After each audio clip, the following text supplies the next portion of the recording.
বাংলাদেশে আমরা এমন এক প্রথা বানিয়েছি, আল্লাহ মাফ করুক।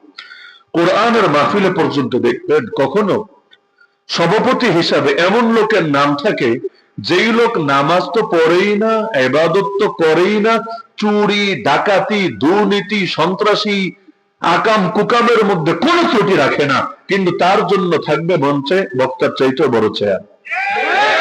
হয় নাকি হয় না? কেন? হয়তো দুইটার যে কোনো একটা তার আছে। এক নম্বরে হয়তো পয়সা আছে, আকাম কুকাম যাই হোক, ক্যারেক্টার যেমনই হোক, লেকিন মাল আছে, মালের গরম। অথবা মাল থাক বা না থাক, লেকিন ক্ষমতা আছে, ক্ষমতা। হ্যাঁ, যখন ছিল না তখন তার এটা দেওয়া হবে না, যখন থাকবে অথবা থাকার সম্ভাবনা তৈরি হবে তখন তাকে এটা দেওয়া হবে। এখান থেকে জাতি কি বার্তা নিবে জানেন? জাতি কি বার্তা নিবে জানেন? মানুষ কিন্তু যা দেখে তা থেকে কিছু না কিছু শেখে। মানুষ যা দেখে, বিশ্বজোড়া পাঠশালা মোর, সবার আমি ছাত্র, নানান ভাবে নতুন জিনিস শিখছি দিবারাত্র, এটাই বাস্তবতা।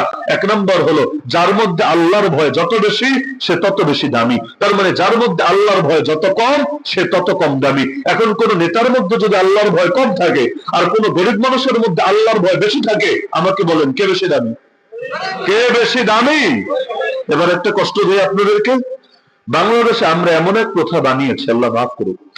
কোরআনের মাহফিলে পর্যন্ত দেখবেন কখনো সভাপতি হিসাবে এমন লোকের নাম থাকে যেই লোক নামাজ তো পড়েই না, ইবাদত তো করেই না, চুরি ডাকাতি দুর্নীতি সন্ত্রাসী আকাম কুকামের মধ্যে কোনো ত্রুটি রাখে না, কিন্তু তার জন্য থাকবে মঞ্চে বক্তার চাইতেও বড় চেয়ার।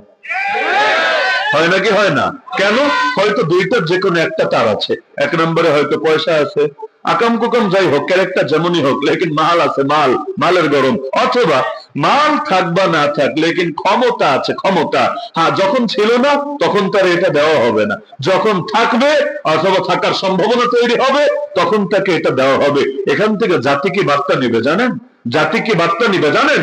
মানুষ কিন্তু যা দেখে তা থেকে কিছু না কিছু শেখে।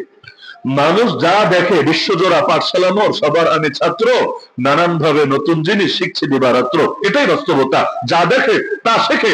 এখান থেকে এই নতুন প্রজন্ম যারা এখন যারা বাচ্চা আছে, কিশোর তরুণ আছে, তারা কি শিখবে জানেন? তারা শিখবে আরে এত ভালো মানুষ হওয়ার চেষ্টা করে কি হবে, আমাকে হয়তো পয়সা কামাতে হবে, না হলে নেতা খেতা হতে হবে। তাহলে হুজুররা পর্যন্ত আমার মাথায় তুলে নাচবে, আকাম কুকাম যাই করে সমস্যা নাই, পাবলিক থাকবে আমার নিচে, আমি থাকবো পাবলিকের উপরে। মানুষ নষ্ট হবে না কেন? মানুষ খারাপ হবে না কেন? আমাকে বলেন। মূল্যায়ন হওয়া দরকার ছিল হয়তো ইলম, না হলে তাকওয়ার ভিত্তিতে। কোরআন তো এটাই বলছে। এমনকি আল্লাহ রাসূল নামাজের সময় বলতেন, নামাজেও আল্লাহ রাসূল আদব শিখিয়ে দিতেন। আমার কাছে কারা দাঁড়াবা জানো? লিয়ালিনি মিনকুম উলুল আহলাম ওয়ান নুহা। তোমাদের মধ্যে যারা ইলমের অধিকারী, যাদের ইলম বেশি, যে ইলমের অধিকারী যারা, তারা আমার কাছাকাছি থাকবা, কাছাকাছি।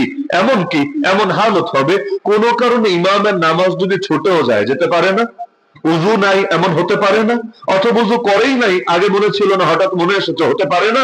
তো সেই ক্ষেত্রে কি করবে? সব মুসল্লি নামাজ ভেঙে দিবে? না, এটা তো অনেক কষ্টকর ব্যাপার। এতজন মানুষ নামাজ পড়বে, তাও যদি নামাজ লম্বা নামাজ হয়,